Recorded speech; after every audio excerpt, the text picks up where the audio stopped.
First item on the agenda is a Sunset Lounge presentation by Mr. Ward.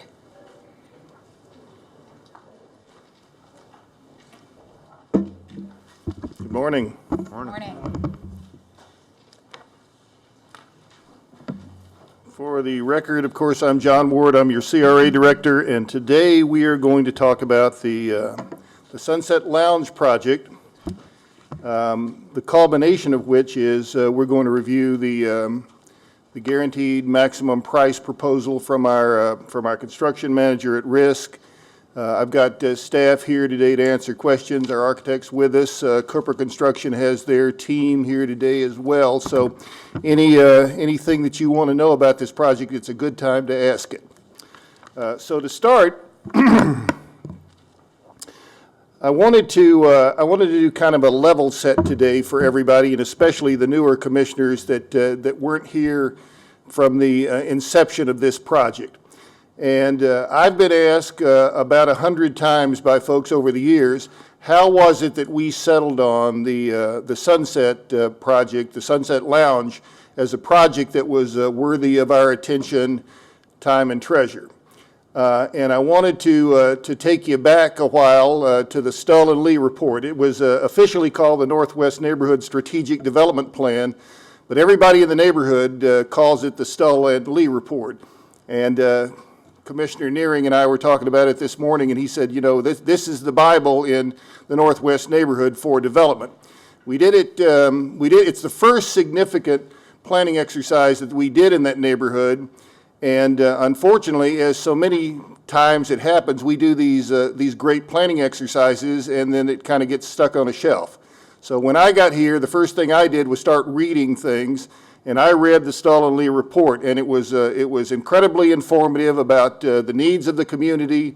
They obviously spent a tremendous amount of time with a lot of civic outreach and a lot of input. I talked to Commissioner Riles. He said he participated in the Stull and Lee meetings, and I know a lot of other folks did as well. So it makes a difference in looking at that. So if you want to know how we did that, this weekend we did a historic tour in the Northwest, and Habitat for Humanity referenced that there were the three most significant buildings in the historic Northwest were Payne Chapel, Tabernacle Baptist Church, and the Sunset. So it always bubbled up, but something that was a significant reference was Stull and Lee. And in section 5.2, Stull and Lee suggests that the Sunset Club would become the nucleus for a mixed-use cluster around a small park at 8th Street and Rosemary Avenue, and that is precisely where we find ourselves today. We've arrived at the point where we're actually squeezing the trigger on a lot of these concepts that were developed back then. And this is what we mean by a mixed-use cluster. So the top square is the location, the present-day location of the Sunset. And you can see there's a small apartment building beside it. We've taken that building down, and the entire lot will be devoted to the project we're going to describe today. And then below it, the square there is that park referenced by the Stull and Lee report. Now, Stull and Lee had something of a little smaller park in mind. They were using half the block. In all of the drawings that I've seen, in 2010, staff commissioned the AECOM to develop a working plan for a park there, and I've seen several drawings for it, and their vision was a fairly insignificant one. It's a place where you could set up 10 by 10 tents and have an outdoor kind of a festival sort of a thing, but it wasn't a very significant location. So our plans have gone far beyond that in acquiring, when we acquired the Sunset, we also acquired the parkland to the south of it. And then the horizontal square beneath that is what we're referring to now as Heritage Alley, and that's where we're going to develop our economic development opportunities, and we'll talk about that briefly too. And then the square that's almost off of the sheet here, down lower from that, is the best location we think for the National Center for Arts and Technology, the jobs training program that we've been talking about developing for years. We're currently having conversations with the Salvation Army about acquiring that site and how it would work with their programming and that sort of thing. But the point to be made here is that you can see that instead of trying to rely on development where an individual site has to live on its own and becomes its own destination, we're obviously clustering all of our assets here in a very deliberate manner. So it's not an accident that it happened this way, and it's precisely what was envisioned in the Stoll & Lee report. So briefly, here's where the Sunset got its start, as a roof garden on top of a garage. This is where it was as the Second World War began. This is from an ad in 1942 that showed up in the Crisis magazine. And by then, the developers, which really started building this thing in 1933, had gotten to this point where it was pretty much in the shape it is today. So as we started our program of development, another key thing that I want to talk about today is the amount of civic engagement and outreach that we've done with the community. My staff has done a fabulous job of reaching out and making friends and talking about projects and truly getting folks on board with what we want to do at every step of the way. It continues. It's exactly the exercise Stoll & Lee had done 20 years before that, and we're just continuing on that same exercise. And this shows you, we did a series of events. We started thinking about how do we keep the Sunset top of mind with the community? How do we keep them thinking about it as a viable place? So before it was closed for renovations, we did a series of jazz concerts there, filled the place up half a dozen times.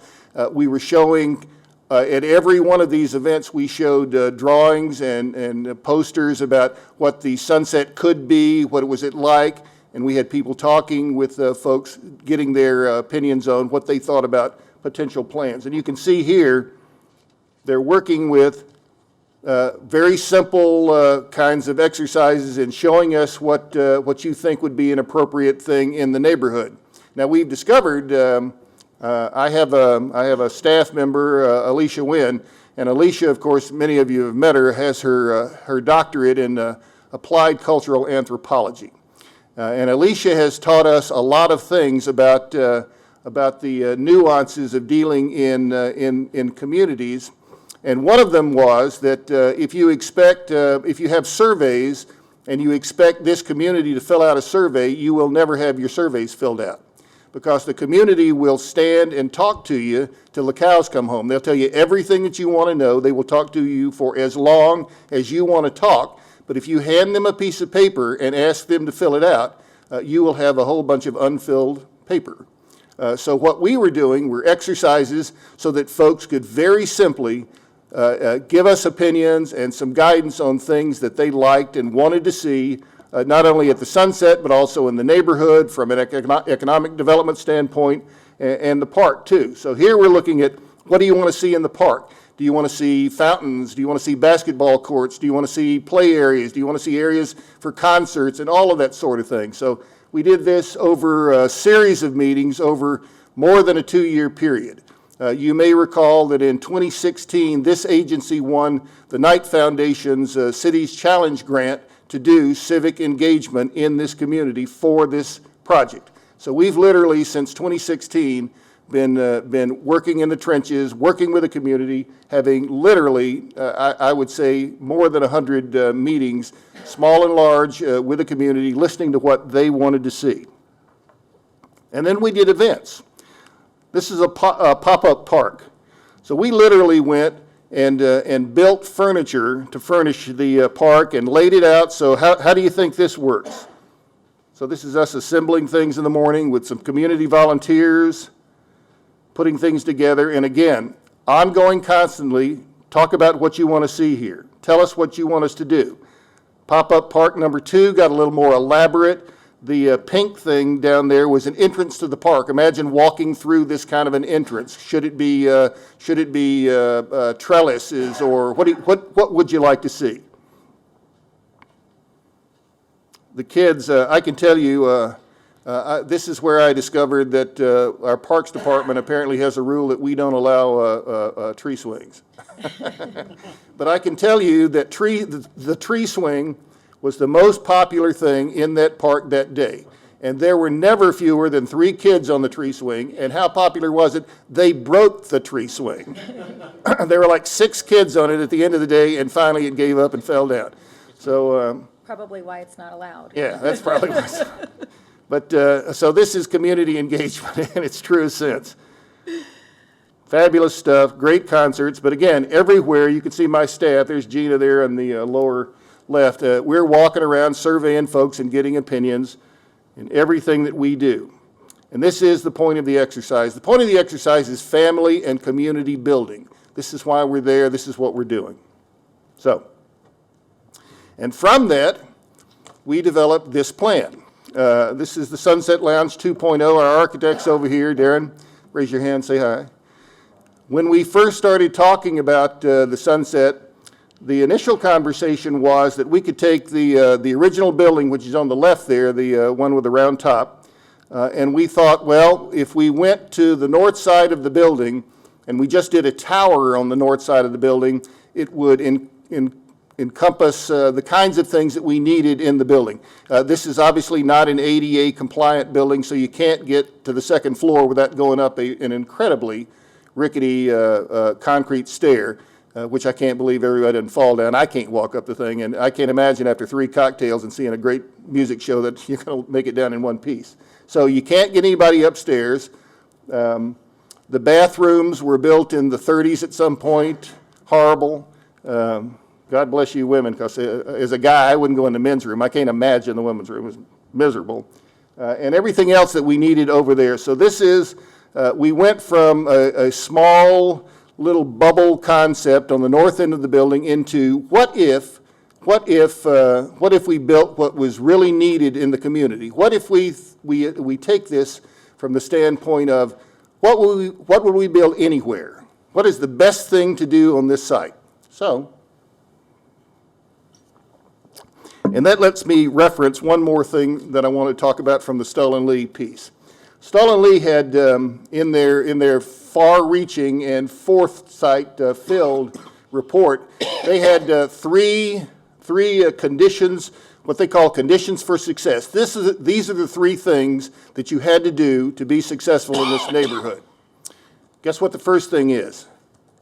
Number 1, under Article 4.4, number 1 says, thinking big. That's your number 1 success piece, thinking big. Big is in double-sized letters. Think big. This is thinking big. Number 2 was a master development entity. That's us. And public will is number 3. So getting the public on your side, having somebody that will engage with them, and then having somebody that will, in fact, make this thing happen, which is what the CRA is doing, is the key to success. So just briefly, for those of you that haven't seen the plans, inside the first floor, you can see on the left, there'll be, as there always has been, a classic bar in the front. It'll be larger and a little bit nicer than the original bar that we'd seen in the last few years. And we're also adding a full-service restaurant for the community. So they'll have a great place to eat and drink. Heretofore, historically, people would bring in food trucks or just set up a line inside, and somebody would cook at home and bring some things in. So this is going to be a first-class restaurant and bar. But they never had a kitchen, of course. So part of the things that's going into the new wing is the location for a kitchen, which is here, this area. There are, of course, also elevators, 2 elevators to get you upstairs, a whole new set of, on the far right, whole new set of bathrooms, much larger and, of course, completely modern, and a completely new pre-function area. Now, we gave some thought to this thing. How is this building going to work for everybody in the community? And I know that the bar is a great thing. It's been there forever. And the only way that you could ever get in the old Sunset was to come through this lower door down here and go in through the bar. And that's fine if you're going for a cocktail. But there are a lot of folks that are not necessarily going there to drink, don't necessarily want to drink, but would love to be part of this community facility. So in designing the building, Darren came up with a great lobby setup. So we'll enter here, come in here, There's an entrance then to the restaurant, which will be set up just, with one of the normal maitre d' stands and things, so you can come in and go straight into the restaurant without having to go through the bar. So if you've just come from church and drinking is not necessarily the first thing on your mind, then you might want to do that. So it works both ways. Kitchen will serve that area, and we'll have, this is an early incarnation of the design, we'll have a performance space in the restaurant so you can have small local bands and entertainment going in the restaurant and that sort of thing too. So there'll be an opportunity for first floor entertainment, great new bathrooms, elevators to get you upstairs. This is the second floor, and of course the second floor is the ballroom.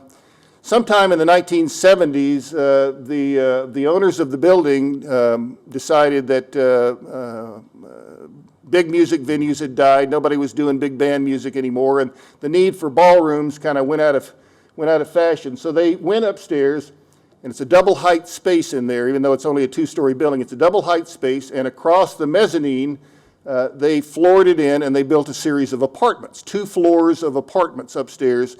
For I think one of the fraternities was using it initially, but a series of apartments were there. So the first thing that we had to do when Cooper was fully engaged was they started doing selective demolition work, tearing out the existing pieces, and the first thing we did was address the apartments upstairs to get it down and see what we were dealing with. But again, we'll have, as you can see, a pre-function space there in the hallway, just like when you go to the conference center, the convention center over here, and everybody has coffee out in the hall before you go in for the event. We'll do the same things here. Great bathrooms, storage spaces, and the other thing that the old Sunset never had was a green room space for the band. We've seen great pictures of performers in there on their stage, but I guess in between sets, all they had to do was sit down at another table with everybody in the audience. I mean, they didn't have showers, they didn't have a place to get ready, they didn't have a place to get off stage and get ready to perform. So they'll have that in the new facility. And this is what it looks like today. After we've torn out the 2 floors of apartments, I've shown this picture before. This is from the old days, no dancing in the balcony. I love that picture. And this is what it's going to look like, or a version something like this. Obviously, we're going to take it back to that great wooden floor, dance floor. It'll be fabulous. This is looking toward the stage. There's a curtain in front of it. So we're going to treat this like a modern performing arts facility. Great sound, great lights. The ability to open and close a curtain, the ability to have green rooms for the performers and give them the ability to get on and off without having to interact with everybody. This is looking toward the back of that's the front of the building where it has the little Juliet balcony, and this will be the area where we'll have tables and chairs around the mezzanine as well. So how we operate this will be done in different ways. When we have concerts, you may set it up for concert seating with just chairs and things. When you have things like the Kiwanis Club or whomever meeting over there, you can have tables and chairs on the main floor and upstairs too. But this is the feel of the building. So let's get down to why we're here today. There are, as I've visited with everybody now, and as I explained to you, there are 2 ways to do a construction project like this, a significant construction project. The city's procurement department has been using the construction management at risk program for a while now. The last 2 fire stations that we did were using that method, and we did the same thing here. We went out for a CMAR invitation. I can't remember if there were 4 or 5 respondents. You and your predecessors set as an examination board, and you selected the construction manager at risk. And from that, the mission was to pick the CMAR, and then we would negotiate the terms and go forward with that. Now, the other way of doing projects like this is what we call bid build. And when you do that, that means that you go out and you design a building, and you put the plans out on the street, and people bid on them. They submit their bids to you, and you select the most likely contractor, and then they build the thing. Now, the fallacy to that always happens, and listen, there are pluses and minuses in both ways of doing these things. The minus to that thing is always that invariably, for whatever reason, we tend to start looking at the selection of the contractor from strictly the lens of cost. So that's why the low bidder always, oftentimes, gets picked for the projects, and about 5 minutes after you pick the low bidder, he starts beating you over the head with change orders, and it never ends. So your price of your project, you know what the price of your project is on the day after it got finished, because there are always things that come up. More concrete went in the hole than I thought was going to go in the hole. I did a garage once in another city, and they measured it for, X numbers of units of concrete, and it went 10 times over that, and I thought they discovered a cavern or something, because they were filling something up with concrete. But that's how that system works. So the advantage of the CMAR system is that they will give us a guaranteed maximum price. So you know what your exposure is. You're going to build a building. Here's the building you're going to build. Here's what your guaranteed maximum price is on that. So that's a good thing. Cooper was selected, as I said, after the RFQ process, and they have given us a GMP. Now, we have been working, there is no one in this room more frustrated than Cooper Construction today, because we have been working with these numbers since literally January, and they've done a great job of giving us very detailed, very responsive documents on this process. And they gave us first they gave us a 60% GMP. As we are developing the numbers, the 60% number came out, and they gave us a good, that's kind of a Hail Mary guess at that point, because you've still got a lot of development work to go, and you've got a lot of things to be called out for in the documents. How are you going to finish things and all that sort of thing. So a 60% number is a good indicator, but you can't go to the bank with it. So the 60% GMP looked like 7.5, 7.8, a little under $8 million. So we knew we were headed toward that kind of thing. In January, we got an earlier GMP, and that GMP was $10,800,000 and change. So I can tell you that it was a bigger number than any number that I had thought the building was going to cost. So we didn't accept that GMP, and in collaboration with Cooper, our partners, we went back out and had the subcontractors rebid the project. So you can see in the interim period, we got this price point at the $10,445,000 at the end of May the 26th, I think. And we have been trying to massage that number since then. We've taken $400,000 off the top of it through the rebid process. There are a few items in there that may change as we go through the development process. Floor finishes, we may take out a concrete floor and build another concrete floor and that sort of thing. So there'll be a few wiggle room kinds of things in here, but essentially your GMP is this number, $10,445,017. I'm calling it 10.5. Now, you need to understand that the 10.5 we're talking about are construction costs. That is not the entire cost of the project. There are always things that are missing in there, and there are always reasons they're missing. So let me describe to you what the rest of the slide says. We're in the process right now of negotiating. Obviously, as you saw in the drawings, we're going to do a full-service restaurant and bar. We are uniquely unqualified to run full-service restaurants and bars, so we are, of course, interviewing now people to do that for us in whatever fashion. It may be a lease thing. We'll just have to see how it develops. But as a process, you can't design a kitchen unless you know what the menu is. What are you going to be cooking in there? I mean, do I need a lot of fryers? Do I need to bake bread? Do I need to do all these kinds of things? So as a result, what we've done in the plans is there's a square carved out for where the kitchen is going to go. We don't know exactly the equipment and the kinds of things it's going to need in there. So in my number that is the bottom number down there, I've plugged in numbers for the kitchen. I've plugged FF&E is fixtures, furniture, and equipment. Obviously, Cooper Construction is a construction firm. We don't need to buy chairs from them. So we will do that under a separate contract with a commercial supplier. So that's what FF&E is. It's all of the furniture that you sit on and the bar stools and that sort of thing. The AV equipment, similarly, will come from a specialty contractor that will furnish the sound, lights, video kinds of things to run a ballroom and performance spaces.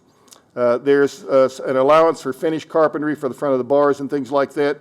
There's some soft costs that have increased as we've gone along. And the best soft cost example would be the architectural fees. Our architect fees, as the project becomes a larger, more significant project, the architect fees go up. They charge you typically a percentage of the cost of the building. They were charging us one thing when it was a $7 million building. When it's a $10 million building, another cost. So some of our soft costs are increasing. And I plugged in, since I'm not the smartest guy in the world, I plugged in some contingency money at the end to make sure that if I came up a little bit short, we'd have enough. In fact, I've got 280 in my bottom line $12,250,000 number. $280,000 of that is a contingency number that I plugged in just to make sure we had enough. And Cooper has $200,000 in contingency in their number as well. It'll be easier for me not to spend mine than theirs, because a $10 million project, $200,000 is not a lot of wiggle room. So we'll see how much of that we get away with. And one last conversation about the GMP. Since we've acquired this number, we've been having conversations with them, again, talking about the subs and how things are going to get done, that kind of thing. We also talked about what happens if one of the you can look at all these ticket items, but a big ticket item would be like plumbing for this building. What happens if my estimate is $1 million for all the plumbing in this building? What happens if it comes in at $920,000? Now, we know that they're giving us a guaranteed maximum price, and you know how you would do guarantees. You would always give yourself plenty of room in there to not come up short. So we know that there's some fluff in these numbers just to make sure that we've got enough money to get everybody covered and paid.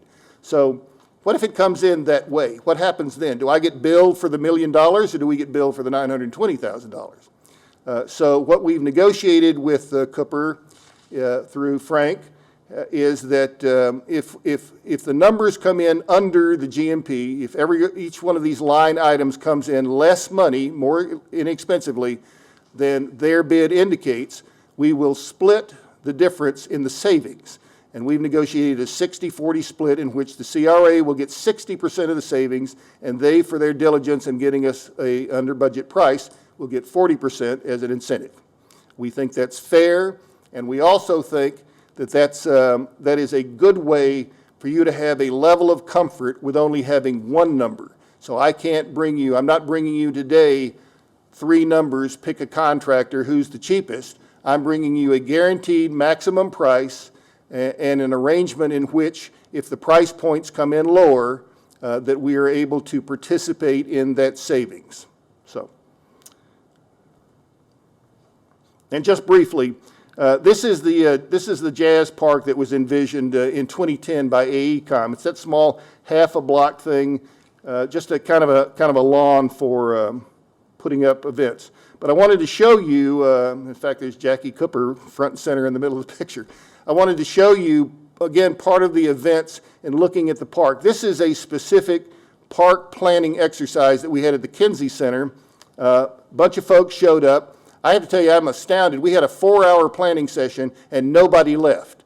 And we had this great gal leading the session, and she made everybody get up and dance and do things. So everybody's getting ready to dance here, please. This is a planning exercise. So, and then they sat down and did the hard work of doing these things. And everybody's drawing and giving their input. And I say this to you again to underpin the amount of public input and engagement that we've had on this project. It keeps going on. It hasn't finished yet. And this shows you, even though this is the park planning exercise, in the background you can see the easels where we continue to talk about the look of the sunset, what it's going to look like, what it's going to have within it. And in fact, here we're starting to talk about the Mickens Moore project, another project that we've got in mind that we want to engage the community in. We've got Dr. Alice Mickens Moore's house that will be developed as a historical site, and we're talking about that constantly as we go along. And this is what emerged from those planning exercises, a plan for the historic Heart and Soul Park. They named it.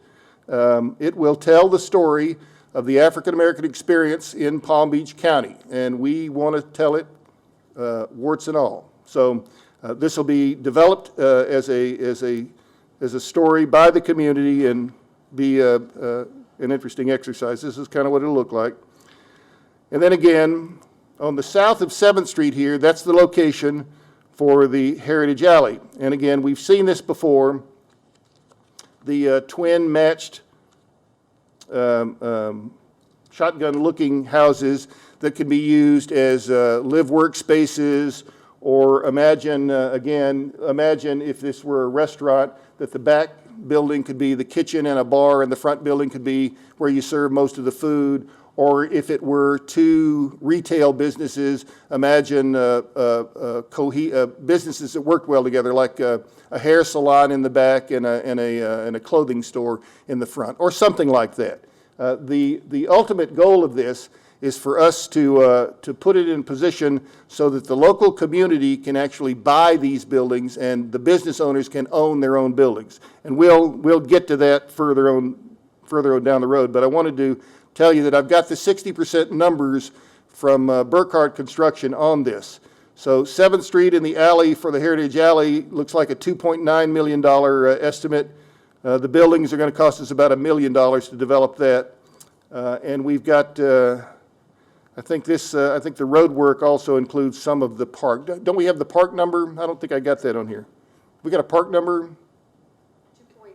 2.8 million estimated to develop the park. So that's where we are. And the reason I want to mention that to you is that at the end of the day, I'm not crazy about a $10 million number. I'm not crazy about the $12 million number, but that is what the number is, and that's what it's going to take to do the project, it appears. The best reference I can give you is last week you cut the ribbon on the new fire station. The fire station was a 10,000 square foot building. The price was $5.4 million. That's $540 a square foot.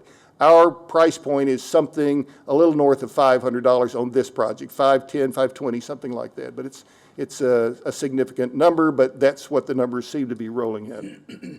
And with that, I'm open for questions and comments. Commissioner Peduzzi. Thank you, Madam President. How do you turn it on? Oh, there we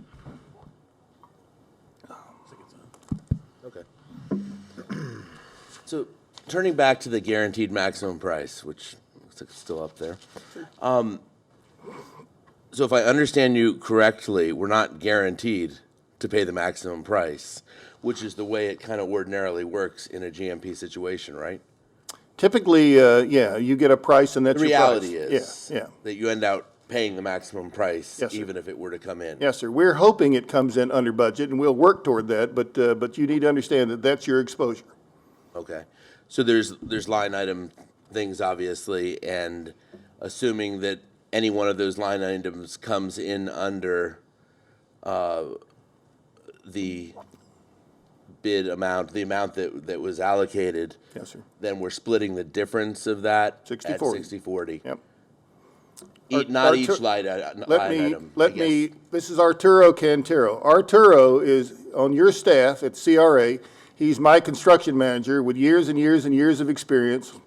And he has memorized these lines that you've seen, and he's going over everything. It's his responsibility to look at the pay requests from them, make sure they are accurate. He looks at all of the bills from the subs and everything like that. He'll be fully informed of everything that's going on, and you will know what the actual price is.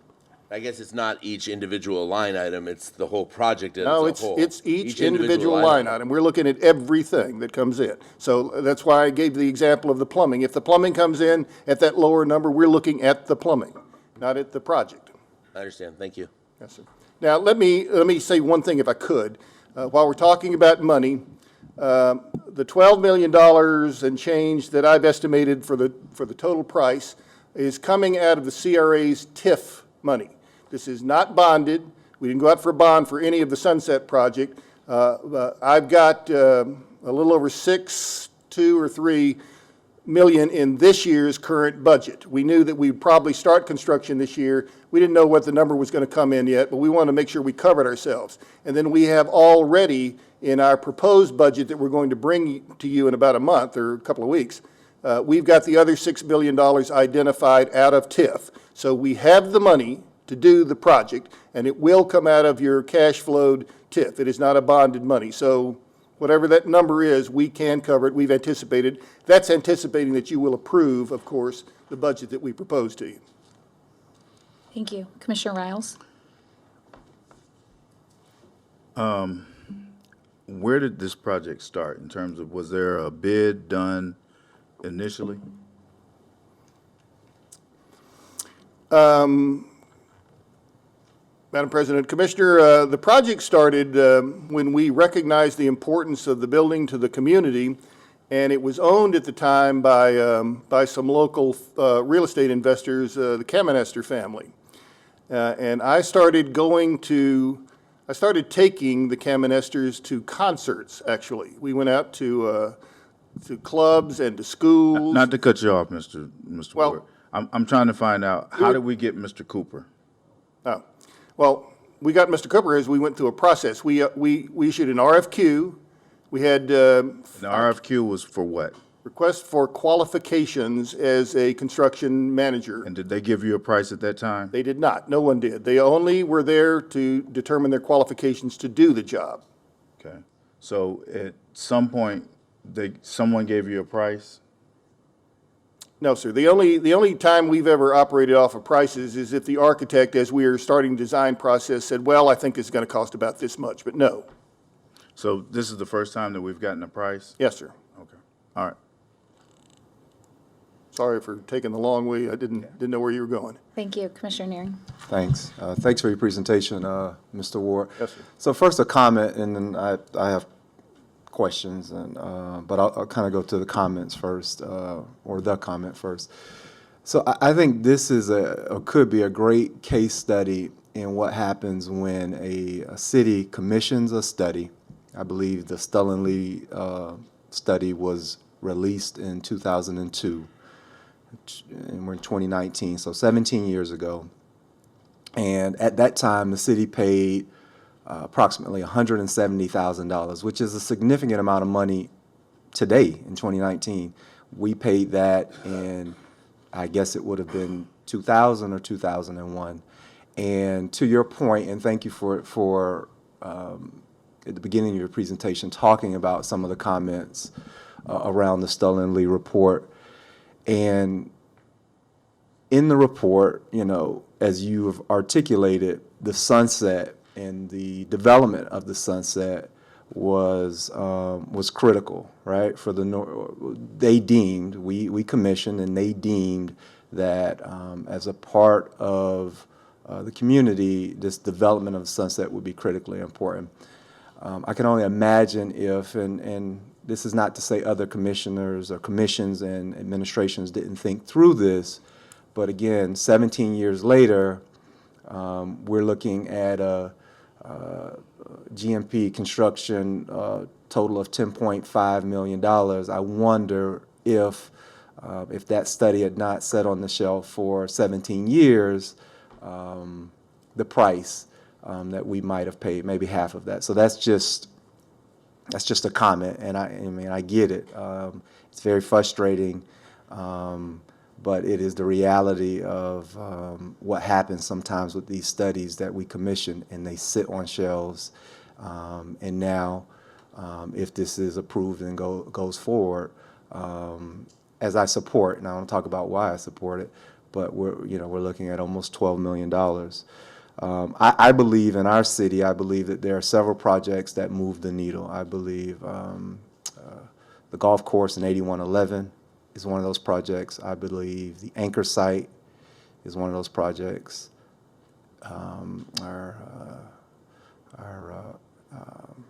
Curry Park is one of those projects that moves the needle. Tent site and the Sunset. And I really do believe that the development of the Sunset will have a cascading effect as long as we take into consideration, and as long as I'm on the commission, I would be supporting that. And I believe it was articulated in the Stull and Lee report of the preservation approach as opposed to just tearing things down. And so a lot of comments to get to the question now at hand. And I have a couple, but I'll just ask one, Madam President. One of the things, Commissioners, to your point, when we as a commission set, and I don't know if I was the only one on the commission or if was, okay, so the only one on the commission that decided on Cooper Construction to bring them, to take the lead on this project. One of the things that we talked about is making sure that we included the community both in what the development would look like, but also in the tangible development of it. In other words, the SBEs, the subcontractors, the day laborers, whatever that looked like, the outreach to the community was going to be really, really important. How is this board going to be made aware of that process? Because that was at the crux. Of course, there were other things, but that was a major part, as I recall, of this RFQ that went out. Yes, sir. RFQ that went out was the involvement of the community beyond, as you've shown, beyond just what do you want to see, but how do you make dollars off of this project? How, if you have the capacity, you have the want and the desire, there's going to be opportunity to do that. How's that reported back to us? And maybe we're not there yet, but you've talked about subcontractors. How does that report come back to this commission? Madam President, Commissioner, in I think probably two ways. The first way is that one of Frank's new jobs is outreach to the community, hiring, making sure they have opportunities. He can speak to it better than I can. It's his job. But he's going to be intimately involved in making sure that folks have those opportunities to show up for job fairs and get in front of the subcontractors that will actually do the performance work that's there. And beyond that, Jackie Cooper, as nice a fella as he is, has a secret weapon. And it's his wife, Veronica, and she is in the PR outreach business. And she, as part of their presentation when they were selected for this, went to links to illustrate to us how much community outreach was going to be involved in a robust fashion to the community for this. And I can tell you that before we had a construction contract with them, I just showed you a picture of that park building exercise. They're not going to build a park, but they were there at that exercise, again, getting to know the community and talking with them. So I am confident that they will be reporting back to you on a regular basis on what their efforts have been. Frank will know exactly what the percentage, they have requirements specifically, but he'll report back to you exactly what the percentage of local hiring and the SB pieces are. So I think we've got that covered. And Frank, if you want to address that.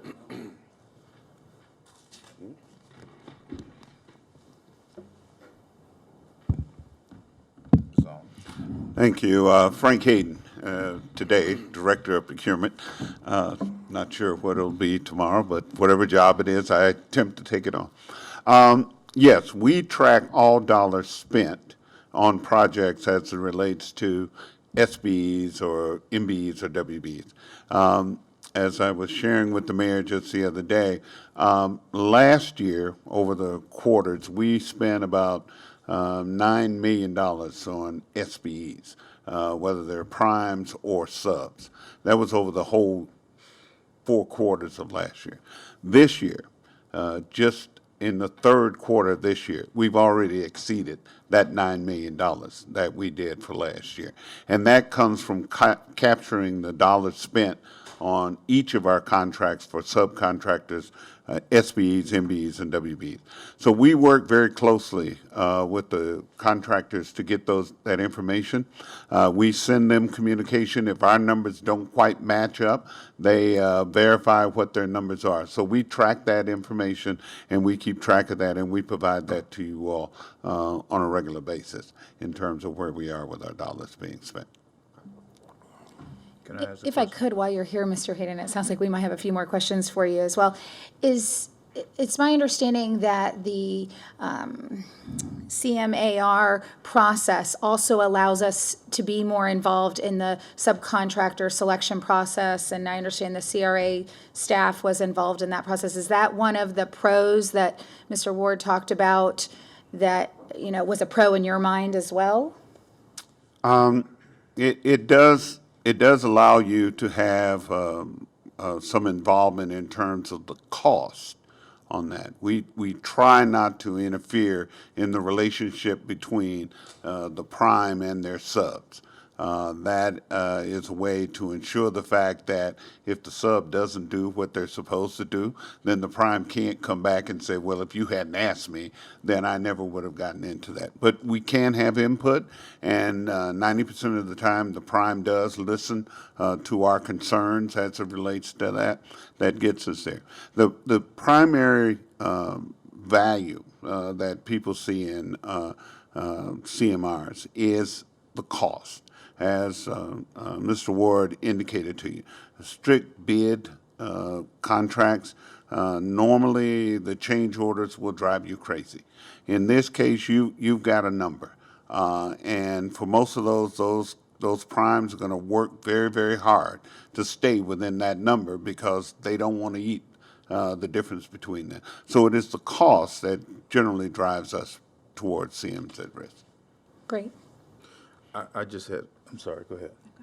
I just had a couple questions. You indicated that we spent $9 million with SBEs last year. Yes, sir. What did we spend total? That was it, total. No. Total. Oh, in terms of the total amount of money that we spent, right off the top of my head, Commissioner, I cannot tell you that. I will provide you with that information. Is it triple? Yes, Okay. yes. Our ultimate goal is to stay within 15% of what we're spending for SBs and WBs. And last year, we topped it out at, my number serves me correct, somewhere around 24% of the money that was spent on contracting went toward SBs in the city. In terms of Mr. Cooper, do we have any idea on what his percentages will be for SBEs? If I cannot right off the top of my head tell me that, but I'm sure Mr. Cooper would be more than happy to share with you. But I will tell you this: much like the fire station that you all just cut the ribbon for, on all of our contracts it is 15%. That's what we have set. With the majority of the time, they exceed those numbers. D. Stevens was above that 15%, and so I'm confident that that'll be the same area we'll end up with the Coopers. What guarantees do you have regarding Mr. Cooper's and his company? Good morning. Veronica Cooper, Cooper Construction Management. We do have 48% SBE participation allocated for this project. And how many of what percentage of that 48% are African Americans and women? So the City of West Palm Beach at the time of procurement had a SBE policy, so there was no designation at that time that identified their race or gender. Although if we wanted to speculate, we would imagine that the majority of our SBE firms are either female-owned or African-American or Hispanic-owned firms. And how many are local? Well, in order to be SBE, they would all have some kind of local.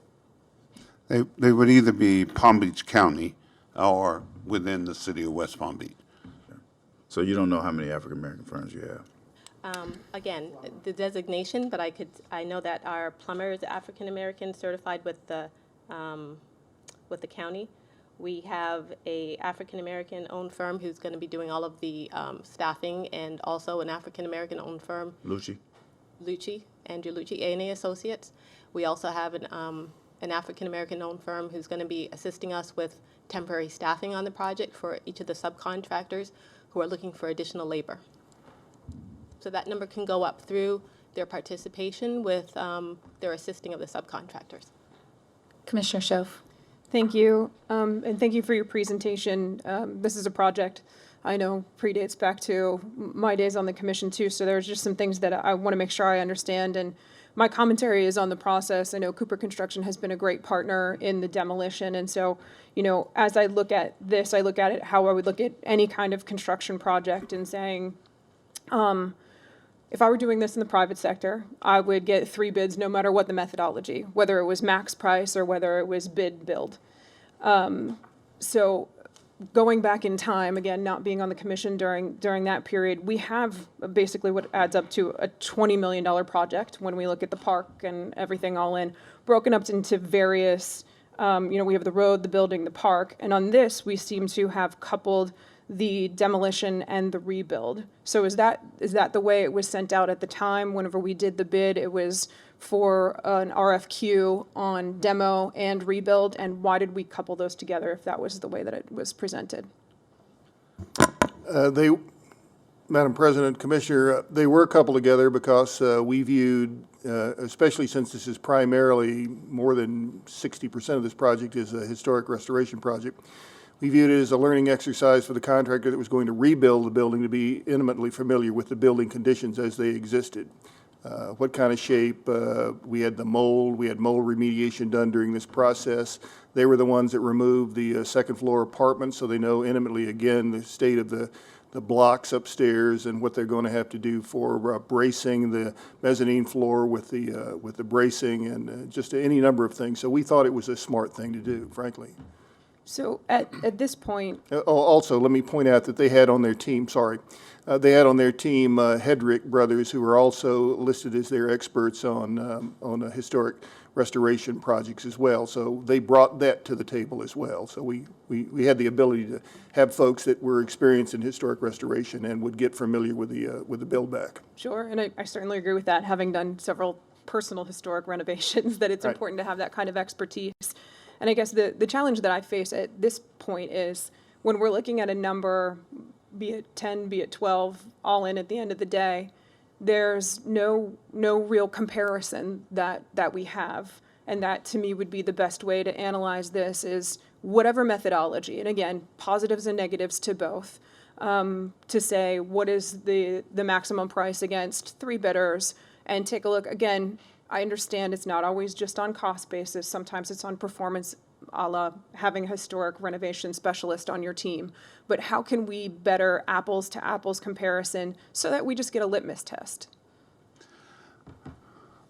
Well, normally, Madam President, Commissioners, Frank Hayden, when you do a GMP, you have done the competitive process of selecting whoever the vendor is going to be.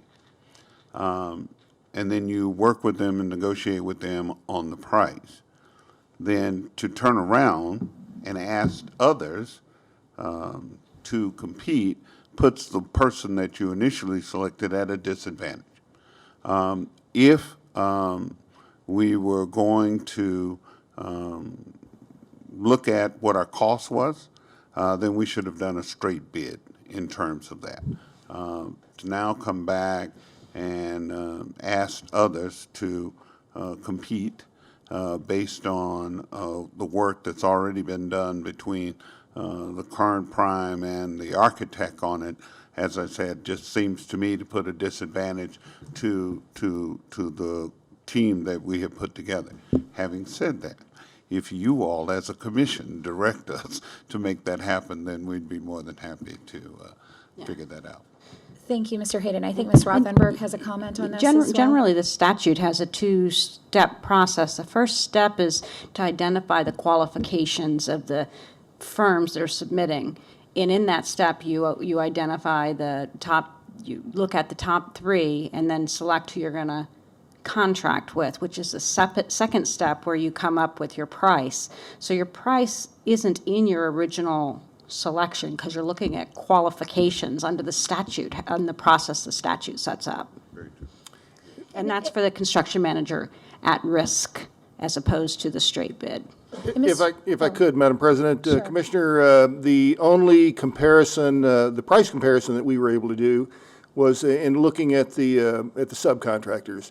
We wanted to make sure we had coverage in the subs, so each one of them, again, Arturo went and looked at how many respondents we had for every specialty, how many plumbers responded, how many roofers responded, all the rest of this kind of thing. So we were looking for, in instances, some we had 3 and 4. In some specialties, we only had 1 or 2, a relatively minor amount. But we did compared the bones of the skeleton as we were building the piece. So we know there was a comparison price for each one of the specialties at that level, but not at the GC level.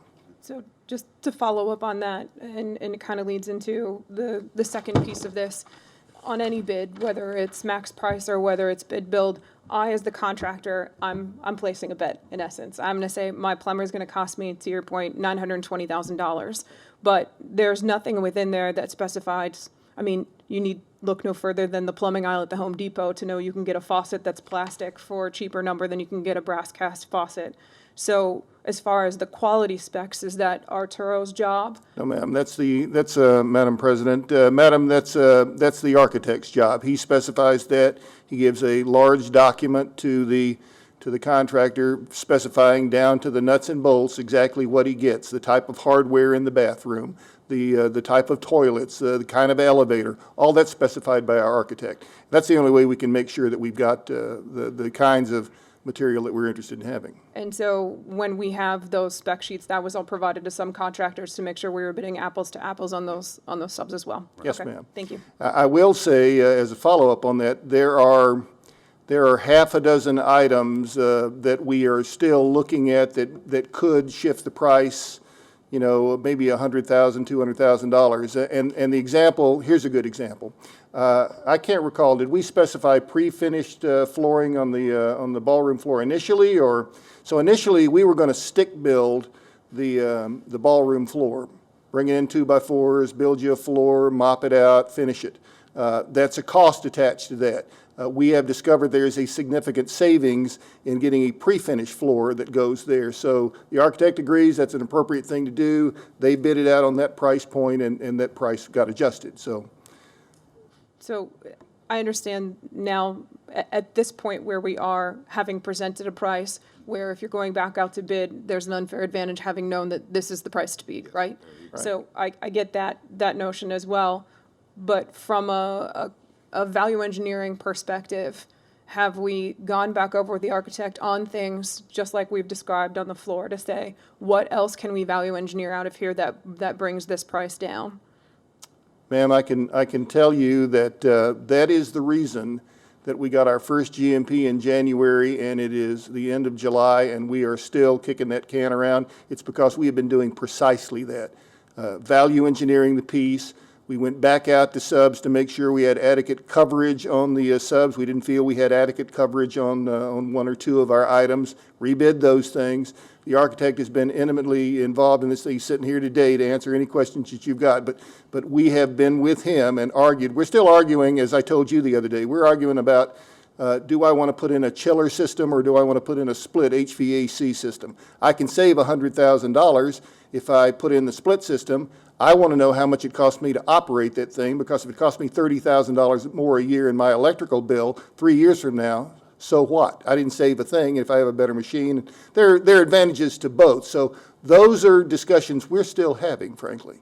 And that's why I said there may be an item or two that will move around a little. Those are the kinds of items that may do that. We're deciding, they had a floor. Originally, this building, the old building, was a garage. Now, they've got an original concrete floor in there that's still got oil pits in it where they used to work on cars and things. Are we going to take out the entire floor? We're going to patch the existing concrete floor. If we take out the whole thing and then we put terrazzo over it, then there's a cost attached to that. So those are the things that are still, we'll come down to a couple of months from now. We'll still be talking about those. It's exactly what you do on a job. Yeah, we look at all that stuff. And Arturo, I don't want to read you his CV and all this kind of thing. He's done this for a few decades. So I have good confidence. I have high confidence in in my staff. I mean, I just met Jackie, and they're nice folks and all that kind of thing, but here's your price, and you're trying to get our money. But I know who I got over here, and I feel pretty good about it. I'm sorry, Yeah, if go I ahead. just may wrap Sure. up this thought and conversation. I understand that we've gotten to this place over a series of time, and again, a longer period of time, and I am interested in moving this forward to get it to the community as fast as possible, but I also want to be mindful of dollars. Is there any process that we can create that doesn't create an unfair advantage to anyone that would be coming in, but would also give us a little bit more comfort on numbers of saying, here is market price compared to where we are, and here is reasons for overage or underage? I think, Madam President, Commissioners, we can take a look, have some discussion with our legal folks in terms of a process we might be able to recommend that would make everyone a lot more comfortable with what the number is. And so we can take a look at that in terms of coming up with something for you. Thank you. Mr. Ward, you mentioned in your presentation that it was when the GMP came in that it was more money than you had expected. Can you talk a little bit about the change in scope of the project as well? Because you mentioned that there was a tower in the beginning, and then now we're with 2 buildings. So did that go into your consideration? Yes, ma'am. Madam President, we've been looking at this project for 5 years now, and when we first started talking about it, and we selected the architect for the project, we started talking about what could we do with this building.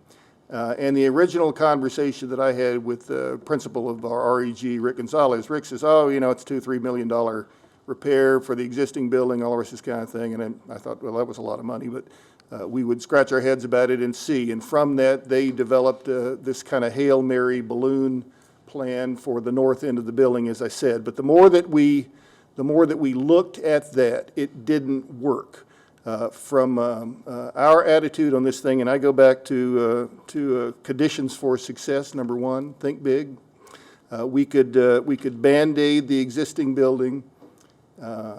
When I looked at the north end tower, we would have had to have, they designed a lobby back there. So that meant all of a sudden I'm coming in the back door of the building. I'm at the back of the building coming in this lobby, and there are a couple little elevators and some small restrooms and things like that, and they just kind of were vertical things. That meant that all of the entrance and everything was at the rear of the building. There's a concept in designing buildings, especially with regard to handicapped entrances. People always talk to you about the emotional feeling that you get when you come into a building. Imagine how you love walking through these grand, coming into City Hall here, and we have this fabulous 2-story atrium area, and it feels good, and it feels like a government structure, and I'm proud to be here, and it represents what it is. But imagine if every time you come to that building, you come in a wheelchair, and you come in through the bathrooms in the back and up an alleyway and that kind of thing. I would suggest to you that your experience is not the experience that was designed by the architect for the average, for the population. That's not what you want to show. And that was kind of the feeling when we started looking at that, was we're not interested in doing the lowest common denominator, or what do I have to do to put a Band-Aid on this thing, but what would happen if we designed the best building for this community just like we would design it anywhere else? Just like we would design it any other place in town. Doesn't matter what the neighborhood is or anything else like that, but what is the best way to do a performing arts facility that could serve the community not only as a restaurant and bar, but also as a place for every wedding reception from now on, or every poetry gathering, or any kind of any kind of public event. You know, in so many communities, the only place you've got to go for a large public event are churches. The church basement. Well, it's a wonderful thing for a lot of stuff, but how about we do something that really serves the community? And that was the thought when we started getting bigger. Let's make it, the restaurant came along like, we're not going to bring in food trucks. Let's have a restaurant. Let's have a restaurant. And to do that, you got to have a kitchen, and that takes up a certain amount of room. Initially, we were talking about a catering kitchen, which just means you can warm stuff up and bring it in the back door kind of thing. Well, let's do it the right way. One elevator is not enough if I've got 500 people leaving an event at the same time. So I need staircases and a couple of elevators. So it needs to be more significant than that. And that bathroom thing, oh man, that was a whole nother conversation. So to do it the right way, that was the thought process, and it grew from there. Thank you. I think this has been a really robust conversation. Just the last comment. Commissioner Neary? Yeah, just, I think we all, or at least I can speak for myself, acknowledge that this is a large number, and it's not my bank account. It's our residents. It's everyone, and so we'd all like to see a number that, at least, again, let me speak for myself. A number that I can kind of wrap my arms around, but again, I kind of go back to my opening statement, which is this is a case study, in that when we commission these studies, we need to be ready for what we're going to hear, and we need to be able to act on that, and we haven't. So, as my aunt used to say, what doesn't come in the rinse will come in the what doesn't come in the wash will come in the rinse. And so you pay now or you pay later. And again, I see this as a project that has and will have a cascading effect. I see it as again, for me, one of the top 5 or 6 projects in our city that move the needle in an exponential way. And so I'm very supportive of it, but understand that this this 12.2 million is a lot of money. My question is, and I think you mentioned this, if we were to move forward, we would be talking about a certain percentage coming out in the TIF in this fiscal year, and in next fiscal year, beginning October 1st, would be the remaining amount. Yes, sir. Mr. Ward? Yes, sir. We've got, Madam President, Commissioner, I've got, I think it's $6.2 million identified for this construction project in this year's budget, and we'll take the balance out of, we've already budgeted in next year's budget from that, and again, it'll be paid for in the TIF. Okay. And one more question. Sure. So this was just a presentation. Are you looking for, because I've heard a couple different things, I want to make sure I'm clear on what our next steps are. What we're doing today is, I've visited with everyone, of course. I'm here to answer your questions, and then today we wanted to have a robust, a good public discussion with you as a group. If you are amenable to it, I'm going to agenda this on the special meeting on the 29th of July, and at that point I'm going to ask you to vote up or down on whether or not to fund this. And that being the case, then we will intend to get the construction company moving on the project. This is a 12 to 15 month, let's call it 15-month project, so that will tell you when it will be open. I'd say spring of 2021 at this point, but I'm going to ask you to vote it up or down at the next meeting if you want me to move this forward.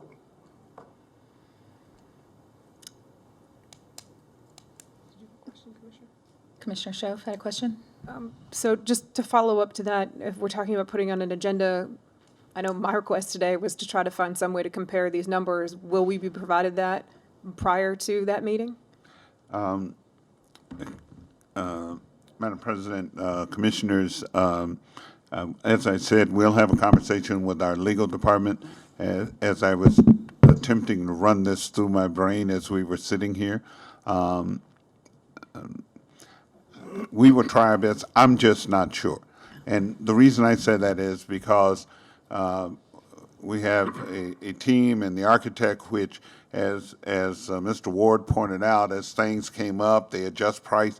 So now we've got a package that we're going to put out for someone to verify whether that's a good number or not, when they didn't jump through the hoops and go through all this stuff of getting there. So we can, once again, I'll have to check with legal in terms of what is the process that we could go through to get a number that would make us all feel comfortable. And I would imagine that is, if the number we have now and what comes in out in the street is close to that number, not like $4 million less, then that would make us feel a lot more comfortable about that number. And so we just got to figure out, how do we go about making that happen? If I may, what I thought I heard Mr. Ward say was that he took the numbers that came in on all of those individual numbers and had his construction staff compare them.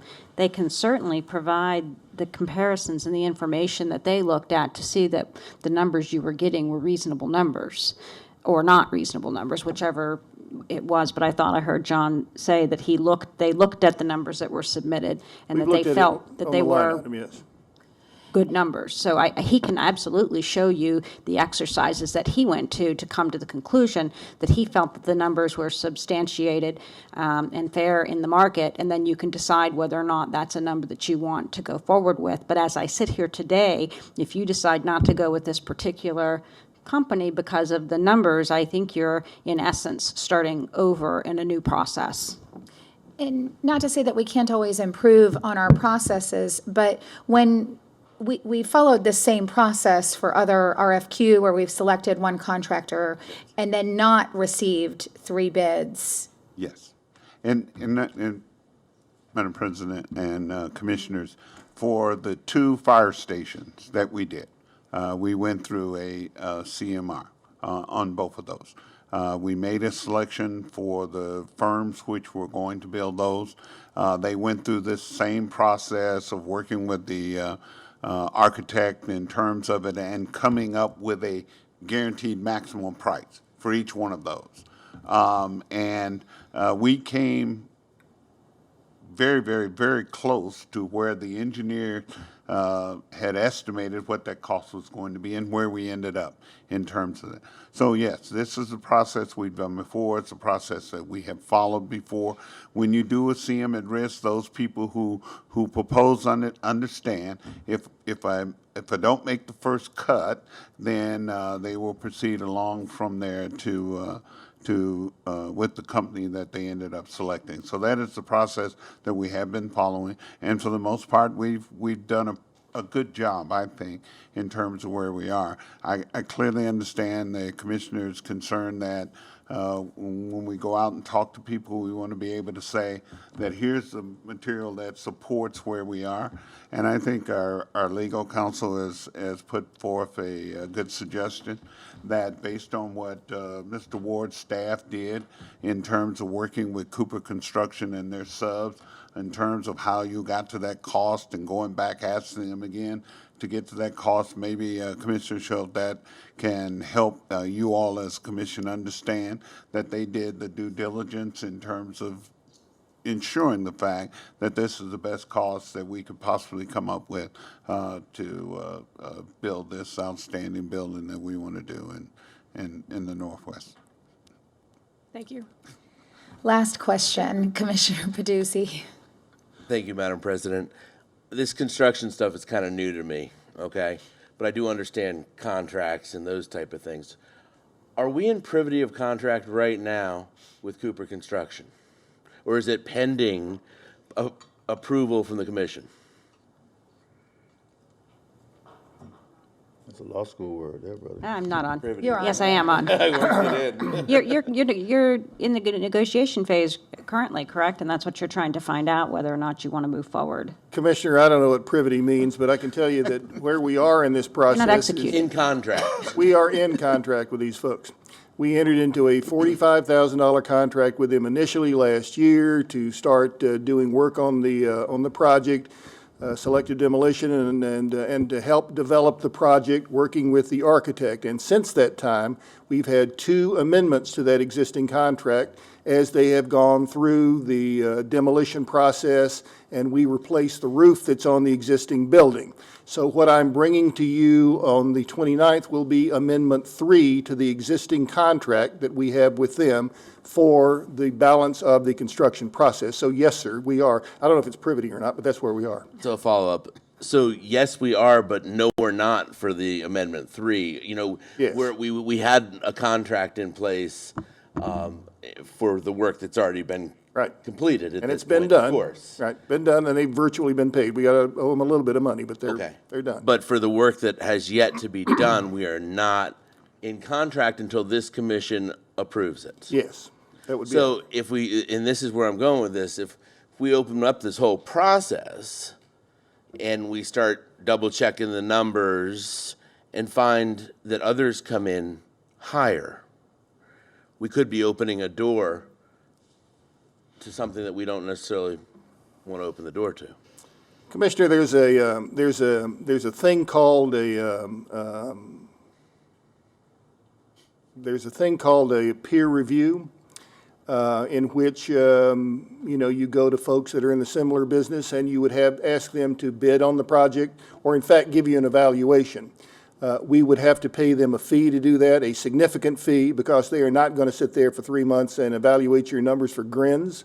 And in point of fact, if they came in with a lower number, you would have to be prepared to squeeze the trigger and hire them to do it, and not the other guys, because they will not give you a number that then you come back and use as a bat to beat these folks over the head with. So if it comes in $3 million lower, I can't go back to Cooper and said, see, I told you, your number was too high.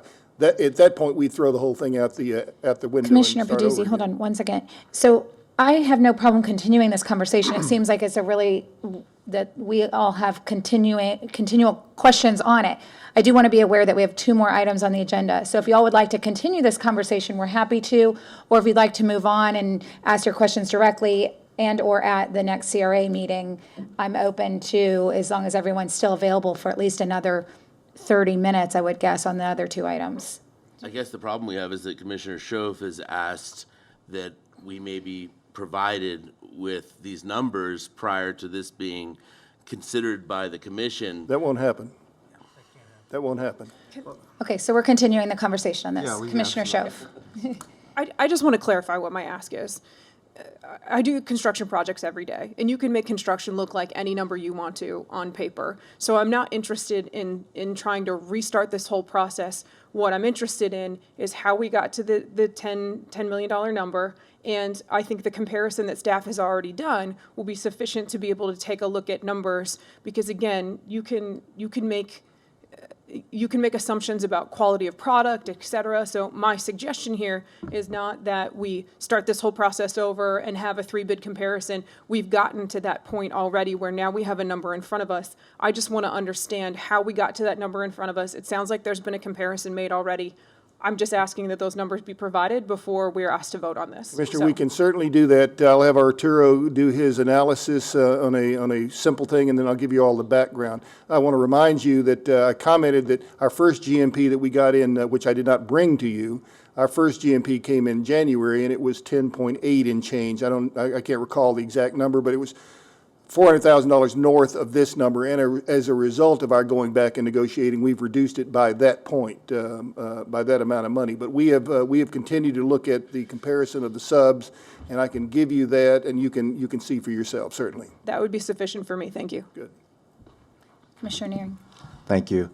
And thank you for your comment, Commissioner Schoaf. I think it's important because as the loan commissioner who was a part of choosing Cooper Construction, and it's public, Cooper Construction was not my first choice, but in fairness to Cooper Construction, it was a thorough process, and it was one that all of us, I believe, as commissioners would support, that, our commissioners went through the due diligence. We reviewed all of the respondents, and we voted on it. And Cooper Construction, we felt like, because obviously at that point we were all supportive of Cooper Construction, once they had won, was the most qualified, and that we were going to move forward. Now that doesn't mean that we can't, obviously look into the numbers as we should. I mean, we absolutely should do that. But I do want to say again, as the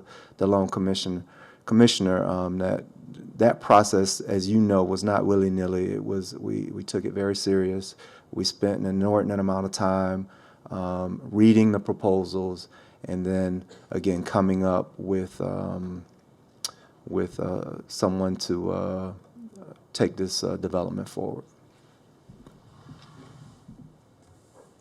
Thank you for the community outreach that you've done on this project. I think I've seen a number of us at those meetings, and they're usually very well attended. I did have one big picture comment to make about the comment you made about surveys, and that your staff mentioned, maybe for this project that residents didn't want to fill out a form.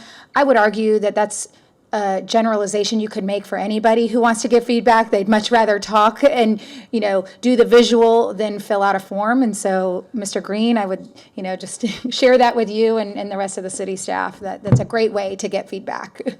Can I make one more statement before you conclude this one item? I just wanted to correct, in case anything I said was misleading, that when we did the original selection with Cooper, they were contracted prior to the completion of the design phase, and following the design, the contract contemplated that there would be an amendment to approve the GMP before the construction commenced, and that's where we're at now.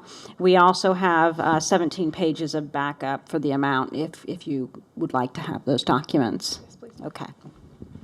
Madam President, I want to apologize for taking the amount of time we have this morning. I'm an old school guy, and I typically, I was raised to make it look easy. As a professional, I'm supposed to make this job look easy. It hasn't been by any stretch of the imagination. I want to thank my staff for a tremendous amount, and the consultants and the architect and the team from the contractors. This has been an arduous process, all aimed at bringing you a project that will be a legacy piece, something you can be proud of, and we're excited to move it forward. So I'm assuming from this, then you want me to bring it on the 29th for your consideration?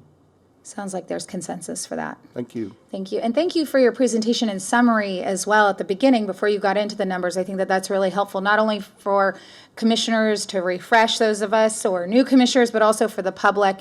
And I also want to thank our commissioners for engaging in lively discussion. I think that this is what helps us make sure we understand what we're ultimately voting on. Good. Thank you.